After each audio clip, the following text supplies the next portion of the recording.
Hello, everybody. This is Developmental Psychology, and we are now going to look at separation and stranger anxiety. Okay, so stranger anxiety is when it's technically first talked about as a function of youngsters, babies. But we all have this, right? We have a wariness of persons that we don't know, and you can see that developing. You can see also something called separation anxiety, which is a distress that's displayed by babies when somebody, usually mom, leaves. I'm seeing this in my grandson at the moment. So 8 or 9 months is when you first see this. Now it's typical, but it's not universal, and it has something to do also with the level of anxiety that mom or surrogate mom has as a trait or as something that is something they're responding to in the environment. So although it's typical and not universal, it is complicated, and it does in fact reflect attachment to mom. It also reflects cognitive developmental features.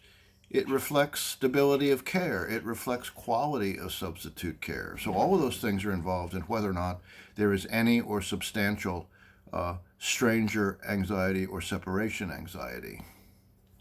Okay? Now, when babies are born, there is a great deal of emotional reaction in moms that really must take place because birth is a separation. And so it is emotionally painful and sometimes anxiety in its response as a necessary process for optimum development. Now, so birth is a separation. And that separation is, for moms, fraught with many different emotions, some positive and some not so positive. I have a hypothesis that I don't know will ever be tested, and I'm not sure it's never been asked, but I would bet, or I would suppose, and would love to see research on whether or not mothers who experience significant postpartum anxiety and depression are individuals with greater levels of trait anxiety, and or whether their own issues of abandonment, perhaps brought on by the earliest stage of their life in infancy, those things were being played out. Okay, don't know. Just a possibility. So one thing that happens is there's a big reorientation of family roles. Everybody has to do different things. People who've never cleaned up things have to clean. People who've never changed diapers have had to change diapers. People who've never cooked have had to cook or get food and bring it in. There are all sorts of things that go on. And what we want are adults and who are partners and family members to be very adaptable to the new stress and just pitch in. Just do it. Do what needs to be done.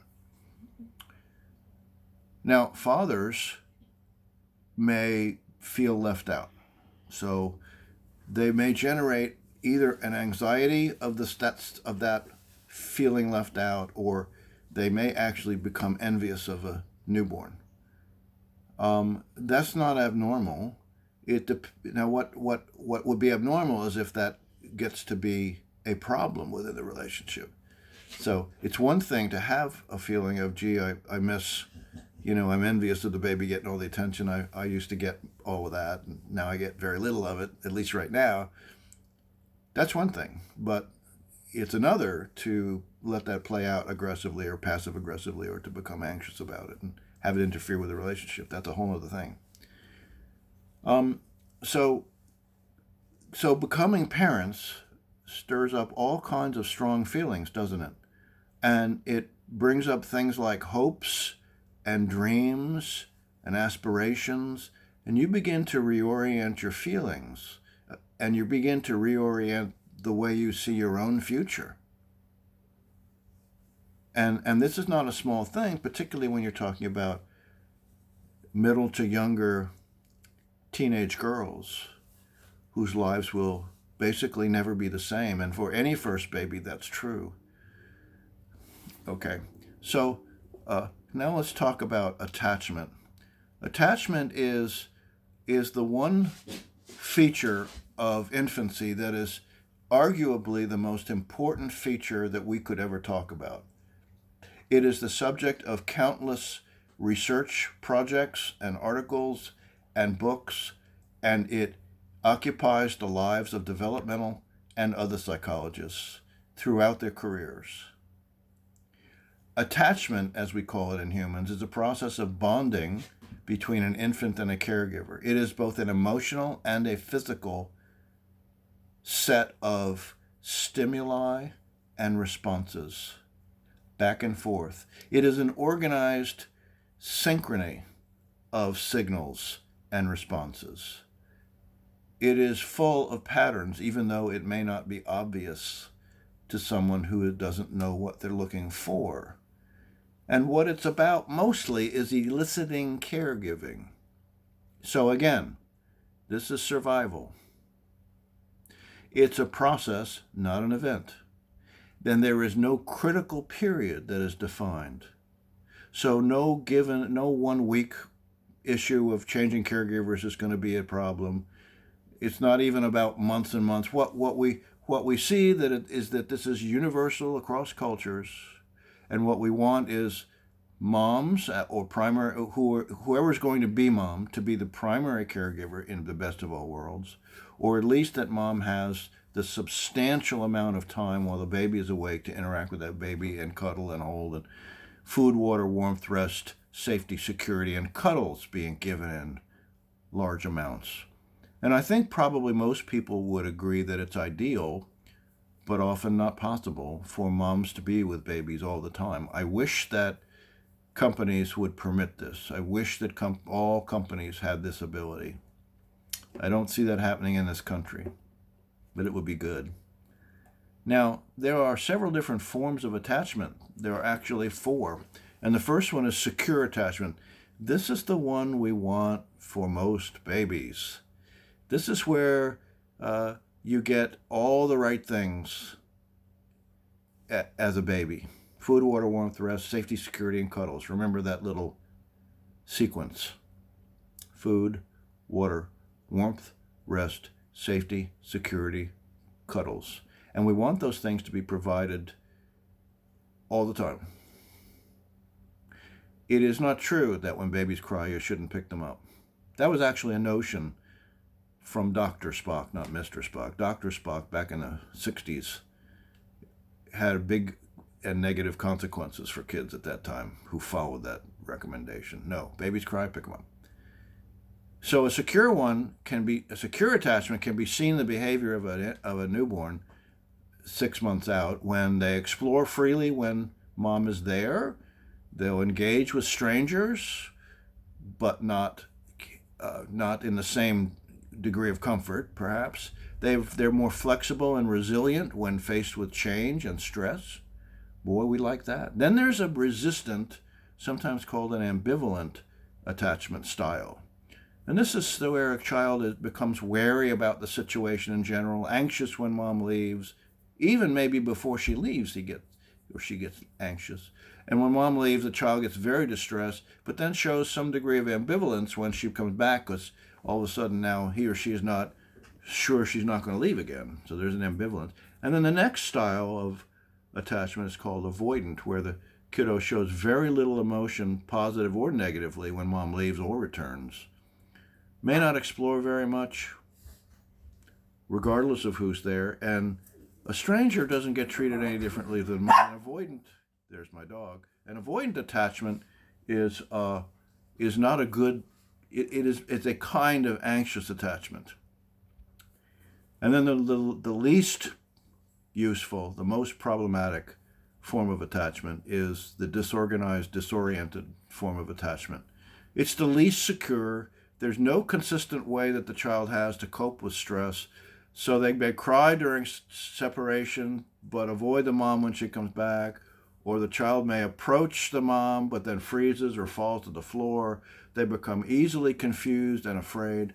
This would not be a good kind of attachment. Now, luckily, 60% of babies come out with secure attachment, and around 10 to 15% of the other three. Okay, so what I like to say is this, that the quality of attachment forms what I call anyway an expectation template for all future relationships. That is, neurologically, attachment, for better or worse, creates a series of ways in which the brain of that child generates expectations of what relationships will bring to them, good, bad, or indifferent. And so you will find what you're looking for. Okay, think about that a second. You find what you're looking for. Okay. Now, in a secure attachment, infants show greater resiliency to stress and less stress when they have to adapt to change. In toddlers, secure infants have better vocabularies and they have better and more positive interactions with other children. In early childhood, we're talking about 3, 4-year-olds, 5-year-olds, they are really, really more curious, exploratory, empathic, oh, that's a big one, resilient and self-confident. We can see this. And we can listen to what they say about themselves. Middle childhood, 6 to 12, that's more positive interaction with peers, parents, teachers, everybody. They solve problems in better ways, particularly conflicts, more positive self-image. In adolescence, let's say 13 to 20, more likely to have positive peer relationships, more likely to have close and stable friendships, and they have better social adjustments. They're more likely to choose people that they're attracted to who are appropriate.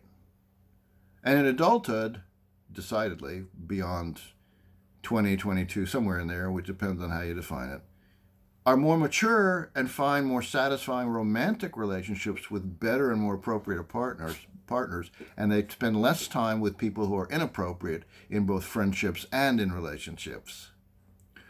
Big advantages for securely attached children.